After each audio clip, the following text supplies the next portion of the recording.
بسم اللہ الرحمن الرحیم الحمد للہ رب العالمین والصلاة والسلام علی اشرف المرسلین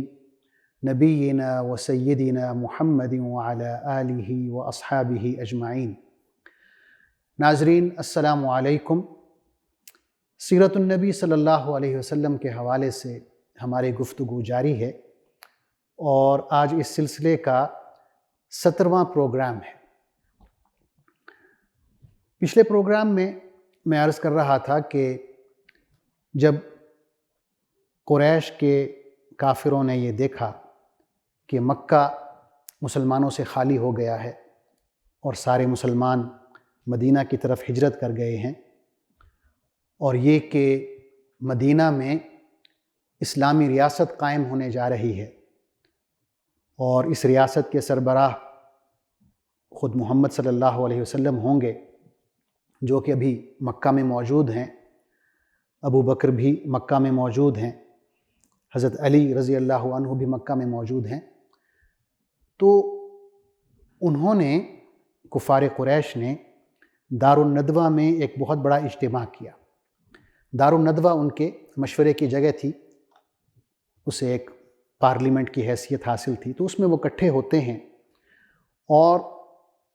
سر جوڑ کے بیٹھتے ہیں کہ اب ہمیں کیا کرنا چاہیے۔ مختلف آراء آتی ہیں۔ اس اجتماع میں شیطان بھی شریک ہوتا ہے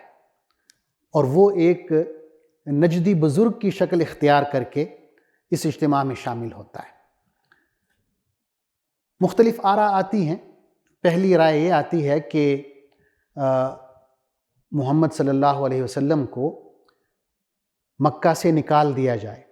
جلا وطن کر دیا جائے۔ تو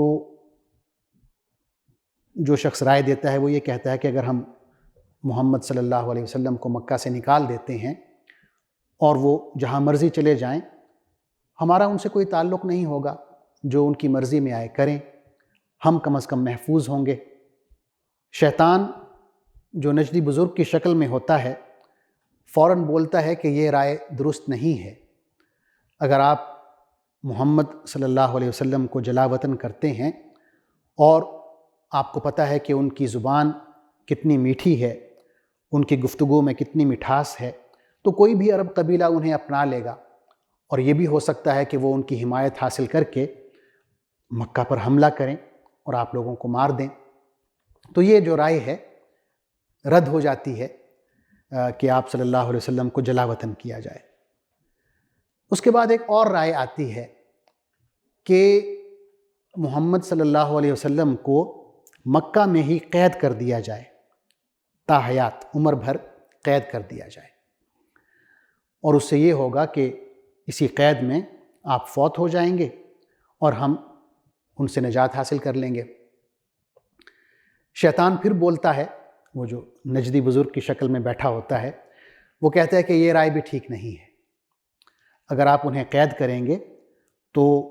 محمد کے جو حامی مدینہ میں ہیں وہ واپس آئیں گے، نہ صرف یہ کہ انہیں چھڑا لیں گے بلکہ آپ پر بھی حملہ آور ہوں گے اور آپ کو بھی قتل کر ڈالیں گے۔ تو یہ دوسری رائے بھی رد ہو جاتی ہے۔ اس کے بعد ابو جہل نے اپنی رائے دی۔ اس نے کہا کہ میرا خیال ہے کہ ہم محمد کو صلی اللہ علیہ وسلم قتل کر دیں، نعوذ باللہ۔ اور اس کا طریقہ اس نے یہ بتایا کہ ہم قریش کے جتنے بھی ذیلی قبائل ہیں، خاندان ہیں، ان میں ہر قبیلے سے ایک نوجوان لیں اور یہ سارے نوجوان مل کے محمد صلی اللہ علیہ وسلم کو قتل کر دیں۔ اس طرح آپ کا جو خون ہے وہ قبائل میں پھیل جائے گا، قریش کے ذیلی قبائل میں، خاندانوں میں، اور محمد صلی اللہ علیہ وسلم کے جو خاندان والے ہیں بنو ہاشم، وہ آپ کے خون کا بدلہ نہیں لے سکیں گے، تمام ذیلی قبائل جو ہیں قریش کے ان سے نہیں لڑ سکیں گے، بلکہ زیادہ سے زیادہ وہ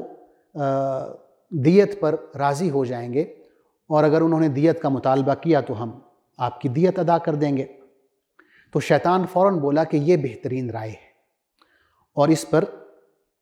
اجتماع میں جتنے بھی لوگ تھے تمام کا اتفاق ہو گیا، اور اس بات پر بھی اتفاق ہوا کہ اس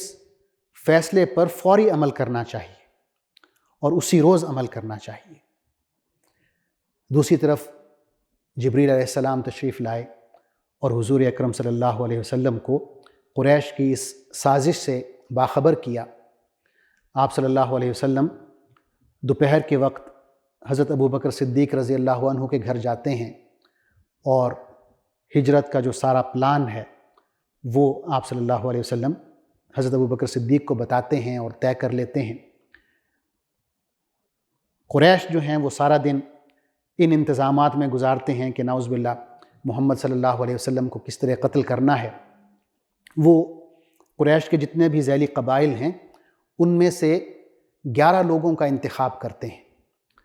ان 11 آدمیوں میں خود ابو جہل بھی شامل ہے اور حضور اکرم صلی اللہ علیہ وسلم کا سگا چچا ابو لہب بھی شامل ہوتا ہے۔ جبریل علیہ السلام اللہ تعالیٰ کا یہ پیغام بھی آپ صلی اللہ علیہ وسلم تک پہنچاتے ہیں کہ آج رات آپ صلی اللہ علیہ وسلم اپنے بستر پر نہ سوئیں اور آج ہی رات ہجرت کے سفر پہ روانہ ہو جائیں۔ تو حضور صلی اللہ علیہ وسلم حضرت علی رضی اللہ عنہ کو یہ حکم دیتے ہیں کہ وہ آپ کے بستر پر آپ کی چادر اوڑھ کر سو جائیں اور بے فکر ہو کر سو جائیں اور اس اطمینان سے سوئیں کہ قریش کے جو کافر ہیں انہیں کوئی نقصان نہیں پہنچا سکیں گے۔ حضرت علی رضی اللہ عنہ کو آپ صلی اللہ علیہ وسلم قریش کی جو امانتیں ہیں جو قریش کے لوگوں نے آپ صلی اللہ علیہ وسلم کے پاس رکھوائی ہوتی ہیں وہ بھی دے دیتے ہیں تاکہ آپ کے جانے کے بعد حضرت علی رضی اللہ عنہ وہ امانتیں واپس کریں اور پھر مدینہ منورہ آ جائیں۔ جب رات ہوتی ہے تو قریش کے یہ 11 بندے ابو جہل کی سربراہی میں حضور اکرم صلی اللہ علیہ وسلم کے گھر کا محاصرہ کر لیتے ہیں اور آپ صلی اللہ علیہ وسلم کے سونے کا انتظار کرتے ہیں۔ قرآن مجید میں اللہ تعالیٰ اس سازش کا ذکر کرتے ہوئے فرماتے ہیں وَإِذْ يَمْكُرُ بِكَ الَّذِينَ كَفَرُوا لِيُثْبِتُوكَ أَوْ يَقْتُلُوكَ أَوْ يُخْرِجُوكَ وَيَمْكُرُونَ وَيَمْكُرُ اللَّهُ کہ وہ وقت بھی قابل ذکر ہے جب کافر آپ صلی اللہ علیہ وسلم کے خلاف تدبیریں سوچ رہے تھے کہ آپ کو قید کر دیں یا قتل کر ڈالیں یا جلاوطن کر دیں۔ وہ اپنی چالیں چل رہے تھے اور اللہ اپنی چال چل رہا تھا۔ حضرت علی رضی اللہ عنہ کو اپنے بستر پر لٹا کے حضور اکرم صلی اللہ علیہ وسلم گھر سے باہر تشریف لاتے ہیں۔ ان لوگوں کو دیکھتے ہیں جو ننگی تلواریں ہاتھ میں لیے کھڑے ہیں۔ آپ صلی اللہ علیہ وسلم زمین سے مٹی کی ایک مٹھی بھر مٹی اٹھاتے ہیں اور ان سب کے سروں پر ڈالتے ہوئے چلے جاتے ہیں۔ اللہ تعالیٰ ان لوگوں کو اندھا کر دیتے ہیں اور یہ آپ صلی اللہ علیہ وسلم کو دیکھ نہیں پاتے۔ اللہ تعالیٰ نے سورہ یاسین میں اس واقعے کا ذکر کیا کہ کس طرح اللہ تعالیٰ نے ان کافروں کو جو آپ صلی اللہ علیہ وسلم کو قتل کرنے کی نیت سے آئے ہوئے تھے اندھا کر دیا اور یہ لوگ آپ صلی اللہ علیہ وسلم کو نہیں دیکھ سکے۔ سورہ یاسین میں ارشاد باری تعالیٰ ہے وَجَعَلْنَا مِن بَيْنِ أَيْدِيهِمْ سَدًّا وَمِنْ خَلْفِهِمْ سَدًّا فَأَغْشَيْنَاهُمْ فَهُمْ لَا يُبْصِرُونَ کہ ہم نے ایک دیوار ان کے آگے کھڑی کر دی اور ایک دیوار ان کے پیچھے، ہم نے انہیں ڈھانک دیا، اب انہیں کچھ دکھائی نہیں دیتا تھا۔ تو اس طرح اللہ تعالیٰ نے انہیں اندھا کر دیا۔ آپ صلی اللہ علیہ وسلم رات کے وقت ہی حضرت ابوبکر صدیق رضی اللہ عنہ کے گھر پہنچتے ہیں اور صبح سے پہلے ہی ہجرت کا سفر شروع ہوتا ہے۔ جس روز آپ صلی اللہ علیہ وسلم نے ہجرت کے سفر کا آغاز کیا یہ 27 صفر کا دن تھا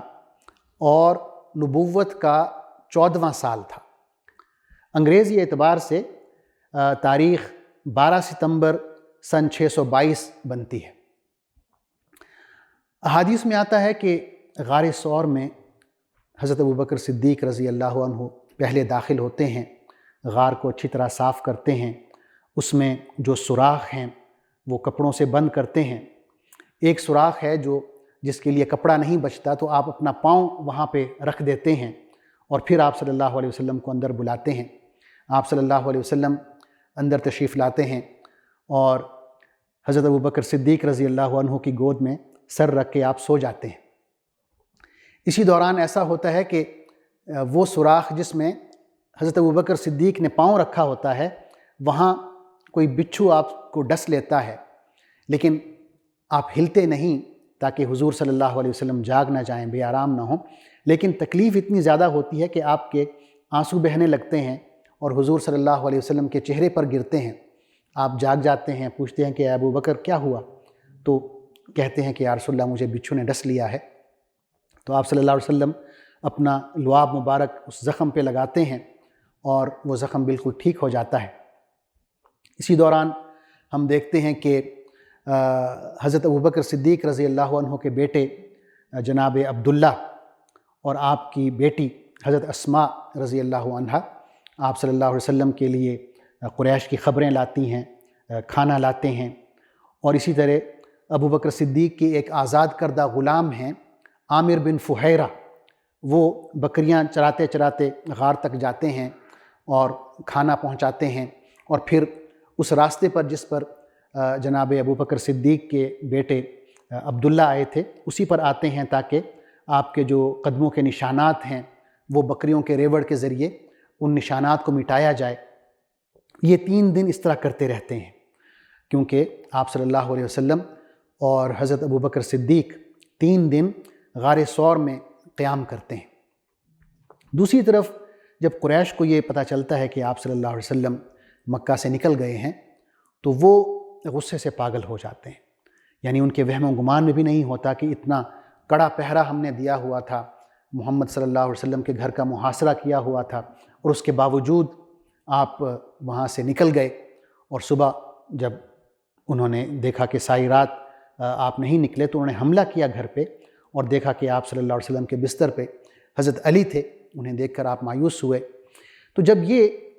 خبر پھیلی کہ محمد صلی اللہ علیہ وسلم مکہ میں نہیں ہیں اور بحفاظت مکہ سے چلے گئے ہیں، تو قریش نے ایک فوری اجتماع کیا، ایک میٹنگ بلائی اور اس میں یہ فیصلہ کیا کہ جو شخص بھی محمد صلی اللہ علیہ وسلم کو پکڑ کر لاتا ہے، زندہ حالت میں لاتا ہے یا نعوذ باللہ مردہ حالت میں لاتا ہے، تو اسے 100 اونٹنیاں بطور انعام کے دی جائیں گی۔ یہ ایک بہت بڑا انعام تھا اس زمانے میں۔ تو اس انعام کی لالچ میں بہت سے لوگ نکل پڑتے ہیں، بہت سے ایسے لوگ جو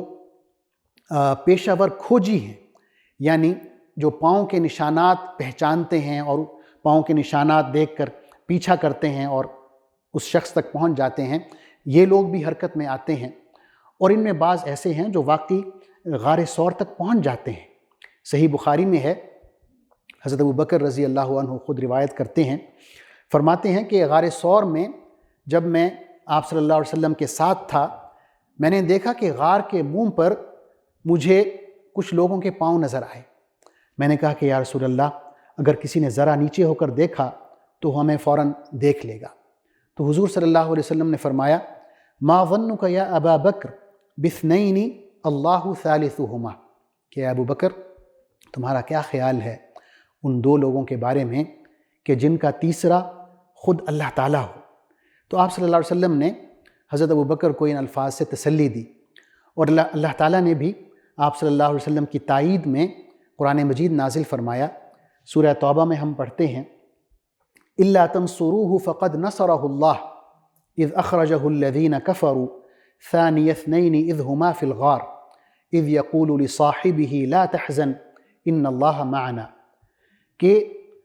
تم نے اگر نبی کی مدد نہ کی تو کوئی پرواہ نہیں، اللہ نے اس کی مدد اس وقت بھی کی جب کافروں نے اسے نکال دیا تھا، جب غار میں صرف 2 آدمی تھے جن میں دوسرے اللہ کے نبی تھے جو اپنے صحابی سے کہہ رہے تھے کہ غم نہ کرو، اللہ ہمارے ساتھ ہے۔ نبوت کے 14ویں سال کے شروع میں 1 ربیع الاول کا دن ہے اور انگریزی اعتبار سے 16 ستمبر سن 622 تاریخ بنتی ہے۔ اس روز حضور اکرم صلی اللہ علیہ وسلم غار ثور میں تقریباً 3 دن قیام کرنے کے بعد حضرت ابوبکر صدیق رضی اللہ عنہ کے ساتھ، اور حضرت ابوبکر کے ہی آزاد کردہ غلام ہیں عامر بن فہیرہ، وہ بھی ساتھ ہیں، اور چوتھا شخص جو ہے ایک بدو ہے جو غیر مسلم ہے، وہ صحرا کے راستوں کا واقف ہے، آپ صلی اللہ علیہ وسلم نے اسے بطور گائیڈ کے اپنے ساتھ رکھا ہوا تھا، اس کا نام ہے عبداللہ بن اریقط۔ تو یہ 4 لوگ ہیں، آپ صلی اللہ علیہ وسلم، حضرت ابوبکر صدیق رضی اللہ عنہ،